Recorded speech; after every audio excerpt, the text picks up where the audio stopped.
श्री शिवाय नमस्तुभ्यं। दोस्तों, आप सभी लोग जानते हैं कि 6 सितंबर 2025 यानी शनिवार को पड़ रही है अनंत चतुर्दशी व्रत। और दोस्तों, ये वह तिथि है जो भाद्रपद मास में पड़ने वाली सबसे बड़ी तिथि अनंत चतुर्दशी व्रत है और इसका बहुत ही बड़ा और विशेष महत्व होता है।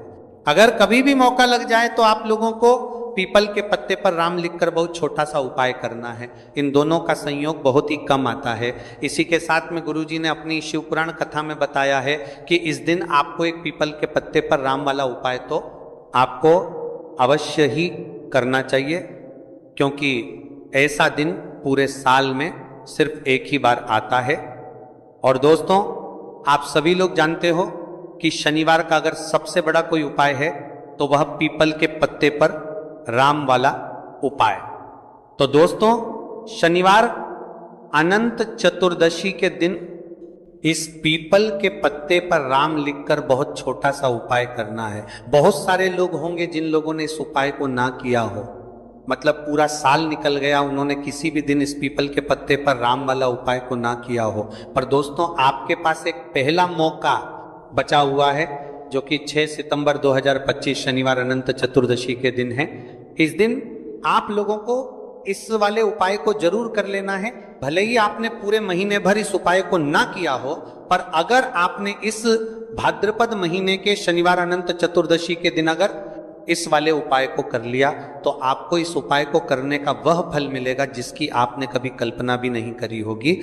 इसीलिए आप लोग इस वाले उपाय को एक बार जरूर कर लेना है, ताकि आप लोगों के हाथ से ये मौका ना जा सके और आपको इस उपाय को करने का फल मिल सके। दोस्तों, यह उपाय अपनी अभी की ही श्री शिव महापुराण की कथा में बताया है जी। इस उपाय को आज हम आपको बहुत अच्छे से समझाने वाले हैं। इस वीडियो को देखने के शाम तक आज इस उपाय को समझने के लिए आपको कोई और वीडियो को देखने की जरूरत नहीं पड़ेगी। तो चलिए दोस्तों, उपाय को शुरू करते हैं।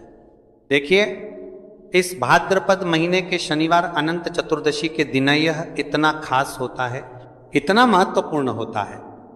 देखा गया है कभी कभी बड़े बड़े पूजा पाठ अनुष्ठान से जो मनोकामना पूर्ण नहीं होते, वह भाद्रपद महीने के शनिवार अनंत चतुर्दशी के दिन एक छोटे से उपाय करने से ही आपकी मनोकामना पूर्ण हो जाती है। और बहुत सारे लोगों ने इस उपाय को किया भी है और उनको इस उपाय को करने का फल भी जरूर मिला है। अगर आप लोग भी इस उपाय को करना चाहते हैं तो आप इस उपाय को पहले अच्छे से समझ लेना, सुन लेना, उसके बाद करना। आपको इस उपाय का फल जरूर मिलेगा और इस उपाय को कर लेने से आपके घर में चाहे किसी भी प्रकार की दुख और समस्या क्यों ना चल रही हो, आपको उसका कारण भी नहीं पता है कि भाई ये समस्या किस कारण से चल रही है, उसका कुछ भी कारण हो सकता है। जैसे पितृदोष हो सकता है या किसी भी तरह का मंगल दोष भी हो सकता है। तो इस दिन आप लोगों को ये वाला उपाय कर लेना है। ये एक ऐसा उपाय है जिस उपाय को अगर किसी विशेष दिन पर किया जाए तो भाई उस विशेष दिन का जो है वो तो हमें मिलता ही मिलता है।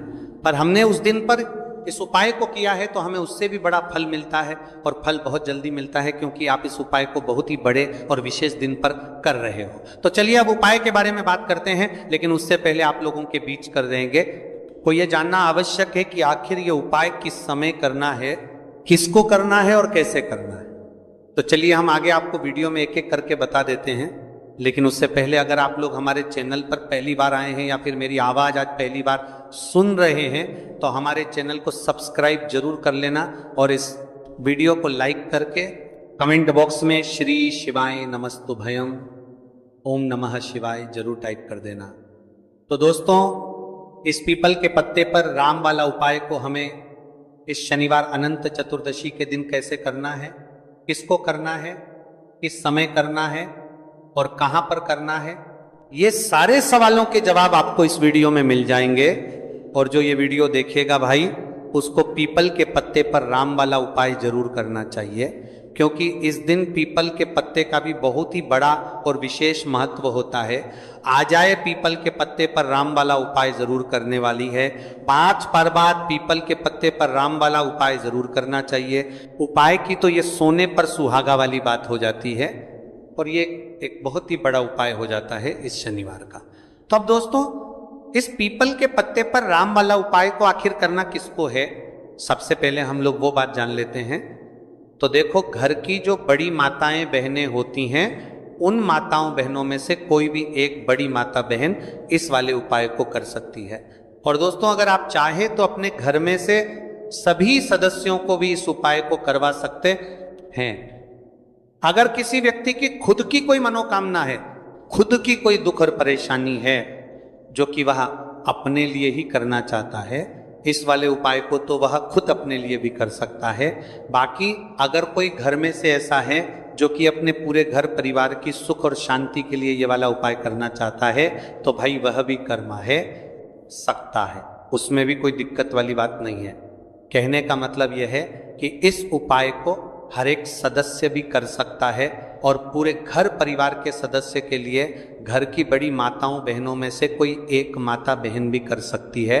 माताएं बहनें अगर घर में उपस्थित ना हो या वह ये वाला उपाय ना कर पा रही हो, तो फिर घर का कोई बड़ा सदस्य भी इस पीपल के पत्ते पर राम वाला उपाय को कर सकता है, चाहे फिर वह पुरुष ही क्यों ना हो, उसमें कोई भी दिक्कत वाली बात नहीं है। उसके बाद में दोस्तों जो अगला प्रश्न निकल कर आता है वह यह आता है इस उपाय को लेकर कि आखिर इस उपाय को हमें किस समय करना है, सुबह के समय करना है कि शाम के समय करना है।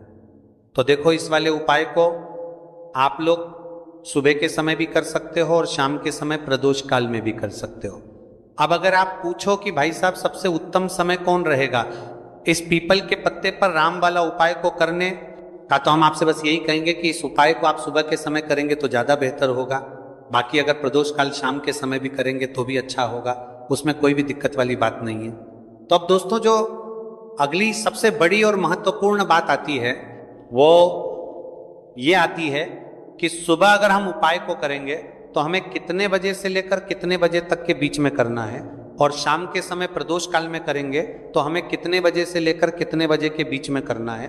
तो देखो, सुबह जितनी जल्दी हो सके आप उपाय को करने की कोशिश करना। बाकी अगर किसी कारणवश लेट भी हो जाओ, थोड़ी देर भी हो आए, तो 10 या 11 बजे तक भी आप उपाय कर लेना, पर 12:00 बजे से ज्यादा देरी ना हो, ठीक है, इस बात का ध्यान रखना। उसके बाद में दोस्तों, अगर शाम के समय प्रदोष काल की बात करें, प्रदोष काल का जो समय है होता है वह शाम के 6 बजे से शुरू हो जाता है। मतलब शाम के 6:00 बजे से लेकर 7 बजे के बीच का जो समय होता है, ये समय प्रदोष काल का समय होता है। तो आप इस उपाय को 7 या 8 बजे के बीच में भी कर सकते हो, मतलब शाम के 6 बजे से रात 8, कभी भी इस वाले उपाय को कर सकते हो, उसमें कोई भी दिक्कत वाली बात नहीं है। हमें किसी भी दिन आपको पीपल के पत्ते पर राम लिखकर बहुत छोटा सा उपाय करना है, ऐसा समझ लीजिए। जितने भी आपके शत्रु हैं, जो भी आपके विरोधी हैं, दुश्मन हैं, जो आपको हर तरफ से परेशान कर रहे हैं, अब उन शत्रुओं की अकड़ निकलेगी, शत्रु का किया कराया भी तुरंत हट जाएगा जब शनिवार में आप इस छोटे से उपाय को करेंगे। तो देखिए, आज की वीडियो विशेषकर उन लोगों के लिए ही है जो अपने जीवन में शत्रुओं से और दुश्मन से बहुत ज़्यादा परेशान हो चुके हैं। देखिए, जगत जननी माँ जगदम्बा का हम शनिवार में पूजन करते हैं और उनसे जुड़े हुए उपाय करते हैं। साथ ही साथ आपको बता दें कि शनिवार में संकट मोचन हनुमान जी का पूजन करने से और उनसे जुड़े हुए कुछ उपाय करने से जीवन के बड़े से बड़े कष्ट भी क्षण भर में दूर हो जाते हैं। तब बहुत कम समय में आपके शत्रु और आपके विरोधी आपके जीवन से दूर हो जाएंगे। आपके दुश्मन लाख कोशिश करने के बाद भी आपका बाल भी बांका नहीं कर पाएंगे अगर आप शनिवार में इस छोटे से उपाय को कर लेते हैं। आप देखिए, आज का जो समय है ये कलयुग का समय है, और कलयुग के एकमात्र देवता जो अपने भक्तों के जीवन से सारे कष्टों को दूर कर देते हैं वह स्वयं है संकट मोचन हनुमान जी। और संकट मोचन हनुमान जी का पूजन अगर आप शनिवार में करते हैं और उनसे जुड़ा हुआ ये छोटा सा उपाय अगर आप शनिवार में किसी भी दिन कर लेते हैं, तो ऐसा समझ लीजिए आपके जो शत्रु हैं, आपके जो विरोधी, आपके जो दुश्मन हैं, ये किसी भी तरह से आपको परेशान करने का प्रयास कर लें, आपका बाल भी बांका नहीं कर पाएंगे। दूसरी चीज, अगर आपके शत्रु ने आपके ऊपर कोई भी तंत्र मंत्र करवा रखा है, कोई भी जादू टोना, कोई भी ब्लैक मैजिक आपके ऊपर करवा दिया है या करवाने का प्रयास कर रहे हैं, ऐसा समझ लीजिए वो क्या कराया आप तक पहुंचेगा ही नहीं। और अगर आप तक पहुंच गया है, कोई भी ब्लैक मैजिक तुरंत हट जाएगा जब आप इस छोटे से उपाय को शनिवार में करेंगे। देखिए, उपाय छोटा है लेकिन बहुत महादिव्य चमत्कारी है। मतलब उपाय को करने में ना तो आपका ज्यादा समय जाएगा, ना ही इसमें आपके ज्यादा पैसे लगने वाले हैं। और ऐसा समझ लीजिए कि एक बार ही अगर आपने इस उपाय को शनिवार में कर लिया तो इसका महादिव्य चमत्कार आप खुद देख लेंगे। तो शनिवार के जो 9 दिन होते हैं ये बहुत ही सिद्ध दिन होते हैं। मतलब शनिवार के दिनों में 9 माता रानी हमारे घरों में आती हैं, अपने भक्तों के जीवन से कष्टों को दूर करती हैं। साथ ही साथ आपको बता दें कि शनिवार के टाइम पर जब भी आप संकट मोचन हनुमान जी के उपाय करते हैं तो माँ दुर्गा की आपको असीम और विशेष कृपा मिलती है। माँ दुर्गा आपसे बहुत जल्दी प्रसन्न होती हैं और आपके सारे संकटों को वह दूर कर देती है। तो पीपल के पत्ते में और पीपल के पेड़ में होता है। देवी देवताओं का वास पीपल के पेड़ में। श्री हरि विष्णु साक्षात माँ लक्ष्मी वास करती हैं। पीपल के देव में हमारे पितरों का वास होता है। पीपल का जो पेड़ होता है, इसका पूजन करने से शनिदेव की कृपा, उनका आशीर्वाद मिलता है। और पीपल का पत्ता जो है, इसका उपाय शनिवार में करने से व्यक्ति के जीवन से बड़े संकट और कष्ट दूर हो जाते हैं, जिसमें कि शत्रु और आपके दुश्मन जो हैं ये पूरी तरह परास्त हो जाएंगे, चारों खाने चित हो जाएंगे और कभी भी आपका कुछ नहीं बिगाड़ पाएंगे। अगर ये उपाय आप करते हैं तो देखिए, ये उपाय स्त्रियां भी कर सकती हैं, पुरुष भी कर सकते हैं। किसी भी दिन आप इस उपाय को कर सकते हैं, ठीक है ना। इसमें दिन आपको नहीं देखना है कि किस दिन करें, जिस दिन आप चाहा उस दिन इस उपाय को आप कर सकते हैं। तो शनिवार अनंत चतुर्दशी के दिन आपको पीपल का पत्ता तोड़ना नहीं है, उससे एक दिन पहले ही तोड़कर आप पीपल का पत्ता ले आए, या गिरा हुआ जो पत्ता होता है पीपल का वो आप ले लें, ठीक है ना। बस इस चीज का आपको ध्यान रखना है कि शनिवार अनंत चतुर्दशी के दिन पीपल के पेड़ से कोई भी पत्ता हम नहीं तोड़ते हैं। इस चीज का आपको विशेष ध्यान रखना है। तो आपको लेना हो है पीपल का एक पत्ता और शुद्ध जल से उसे साफ कर लेंगे पहले, जिससे कि धूल मिट्टी अगर पीपल के पत्ते पर हो तो वो हट जाए। फिर गंगा जल का थोड़ा सा छिड़काव यानी थोड़ी सी छींटे आपको इस पीपल के पत्ते पर मारनी है और इस पीपल के पत्ते को फिर कपड़े से पोंछकर आपको साफ कर लेना है, बिल्कुल सुखा लेना है। अब आपको लेना है थोड़ा सा सिंदूर, जो केसरिया वाला सिंदूर आता है जो हम संकट मोचन हनुमान जी को चढ़ाते हैं, वह केसरिया सिंदूर आपको लेना है। थोड़ा सा जल डाल के से गीला कर लेंगे और इसी सिंदूर से इस पीपल के पत्ते पर आपको भगवान राम का नाम लिखना है। अब किससे लिखेंगे? माचिस की तीली ले सकते हैं, उससे लिख सकते हैं। किसी भी तरह से आपको भगवान राम का नाम इस पीपल के पत्ते पर लिखना है। लिख लिया। एक आपको चमेली के तेल का या सरसों के तेल का दीपक तैयार करना है और एक कोई भी आपको लेनी है मिठाई में यहाँ पर आप बूंदी का प्रसाद ले सकते हैं, बेसन का लड्डू ले सकते हैं, और अगर आप इमरती ले लेते हैं तो ये और भी उत्तम है। देखिए, इमरती का जो भोग होता है ये संकट मोचन हनुमान जी को बहुत ज्यादा प्रिय है। अब ये सारी चीजें लेकर आपको जाना है संकट मोचन हनुमान जी के मंदिर में। तो देखिए, सबसे पहले आपको संकट मोचन हनुमान जी के सामने ये दीप प्रज्वलित करना है जो आप लेकर के गए हैं। चाहे आपने चमेली के तेल का दीपक तैयार करा है या सरसों के तेल का, सबसे पहले दीपक आप जला देंगे और दीप जलाने के बाद आपको जो पीपल का पत्ता आप लेकर के गए थे वह पत्ता आपको संकट मोचन हनुमान जी को अर्पित करना है, वहां चढ़ाना है।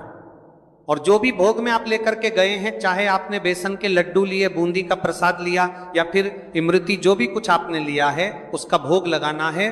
और संकट मोचन हनुमान जी से आपको प्रार्थना करनी है कि हे जगत का कल्याण करने वाले संकट मोचन हनुमान जी, संकटों को हरने वाले, मेरे जीवन से शत्रु और दुश्मनों को भी दूर कर दीजिए।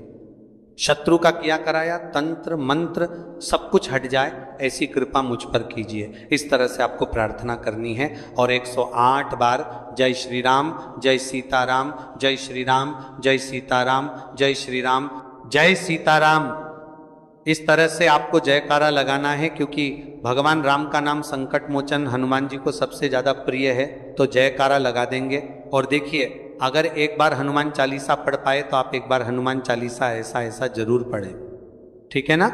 ज्यादा बार नहीं तो एक बार जरूर पढ़ें। जयकारा तो आपको बिल्कुल से लगाना है। और इस छोटे से उपाय को किसी भी दिन कर लीजिए, सुबह कर लीजिए, शाम को कर लीजिए, और किसी भी दिन, जैसे शनिवार की तिथि जो होती है ना, ये बहुत बड़ी होती है, आप उस दिन भी इस उपाय को कर सकते हैं, जरूर से करें। शत्रुओं और दुश्मन, आपके जो विरोधी हैं, ये पूरी तरह चारों खाने चित हो जाएंगे और आपका बाल भी वहां का नहीं कर पाएंगे। तो देखिए, इस उपाय को आप 9 दिन भी कर सकते हैं, 2-3 बार भी कर सकते हैं। अगर आप ज्यादा बार नहीं कर पा रहे हैं तो एक बार आपको इस उपाय को जरूर से करना चाहिए। तो देखिए, इस उपाय को करने से जो आपके सामने शत्रु हैं वह भी परास्त हो जाएंगे। जो पीठ पीछे वार करते हैं, पीठ पीछे तंत्र मंत्र करवाते हैं, वह शत्रु भी चारों खाने चित्त हो जाएंगे। बस छोटा सा उपाय है, जरूर करें। तो देखिए, अब बात कर लेते हैं अपने एक बहुत छोटे से उपाय की, जिसे शनिवार में करने से आपकी हर मनोकामना पूरी हो जाती है। ये उपाय आप अपने घर पर ही कर सकते हैं, कहीं जाने की आवश्यकता नहीं।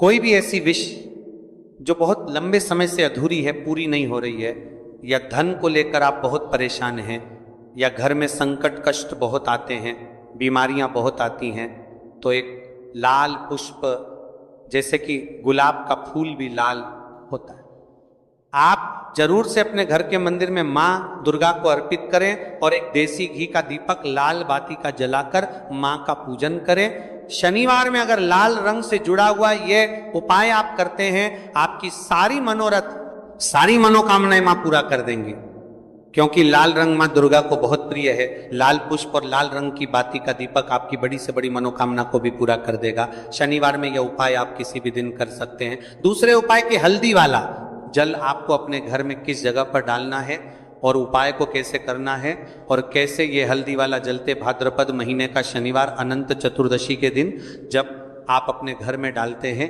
छींट है, उपाय को करते हैं, तो सीधे सीधे मां लक्ष्मी आपसे प्रसन्न होकर आपके घर में आती हैं और श्री हरि विष्णु के साथ आती हैं।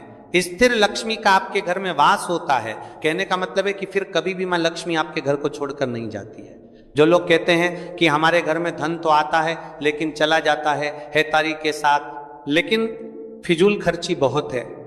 धन तो घर में आता है लेकिन तिजोरी कभी धन से भरी नहीं रहती है, खाली हो जाती है। तो 90 पर लोग ऐसे होते हैं जिनके जीवन में ये समस्या होती है कि हमारे घर में स्थिर लक्ष्मी का वास नहीं है। देखिए, हम सभी चाहते हैं ना कि मां लक्ष्मी और श्री हरि विष्णु हमेशा हमारे घर में रहे, उनका आशीर्वाद बना रहे, हम हमारे जीवन के जितने भी दुख हैं उनका सामना जो है बहुत आसानी से कर सके। देखिए, जब व्यक्ति के पास पैसा नहीं होता है ना, तो वो बहुत सारे कष्ट दुख उसके जीवन में जब आते हैं उनका सामना भी नहीं कर पाता है, और जब उसका आर्थिक पक्ष मजबूत होता है तो बहुत सारी समस्याएं उससे अपने जीवन में जो आती हैं वह छोटी लगती हैं। लेकिन अगर पैसा भी पास नहीं है तो छोटी छोटी प्रॉब्लम्स और छोटी के अंदर छोटी चीजें जो हमारे जीवन में आती हैं वो भी बहुत बड़ी लगने लगती हैं। तो आपको करना क्या है, आपको यहाँ पर लेना है गंगा जल। तो देखिए, सबसे पहले तो आपको अपने पूरे घर में गंगा जल का छींटा लगाना है, ठीक है ना। गंगा जल आपके घर से जितनी भी नेगेटिव एनर्जी होती है उसे बाहर कर देता है, ठीक है ना। गंगा जल का छिड़काव जब आप करते हैं, उसके बाद कोई पूजा पाठ करते हैं, कोई उपाय करते हैं, वो पूरी तरह से सफल होता है, क्योंकि आपके घर में पॉजिटिव एनर्जी, सकारात्मक ऊर्जा आ जाती है, ठीक है ना। तो इतना करने के बाद आपको क्या करना है, एक लोटे के अंदर या एक कटोरी किसी भी चीज के अंदर आपको अपने घर का शुद्ध जल लेना है, ले लिया। उसके बाद पिसी हुई हल्दी उसके अंदर मिलानी है, मिला दी। जब हल्दी आपको मिलानी है, ठीक है ना, उस समय आपको श्री हरि विष्णु का ध्यान करना है। श्री हरि विष्णु से प्रार्थना करनी है कि मेरे घर में धन बढ़े और कभी भी मेरे घर की जो सुख समृद्धि है उसमें कमी ना आए, ठीक है ना। जब आप जल मिला लेंगे उसके बाद आपको तुलसी का एक पत्ता लेना है। तुलसी का पत्ता पहले ही तोड़ लें। शनिवार अनंत चतुर्दशी के दिन भूलकर भी आपको नहीं तोड़ना है तो वाले दिन नहीं तोड़ेंगे, उससे पहले ही तुलसी का पत्ता तोड़कर रख लें। अगर आपके घर में तुलसी का पौधा इस टाइम सूख गया है, नहीं है, तो जहां पर भी आपको तुलसी का कोई पत्ता मिल जाए, एक पत्ता आप ले आए। उस तुलसी के पत्ते से आपको अपने पूरे घर में उस हल्दी वाले जल का छींटा लगाना है। सबसे पहले घर के मंदिर में लगाएंगे, ठीक है ना। फिर जितने भी रूम है, कमरे हैं, वहां पर लगाएंगे, घर के मुख्य द्वार पर लगाएंगे।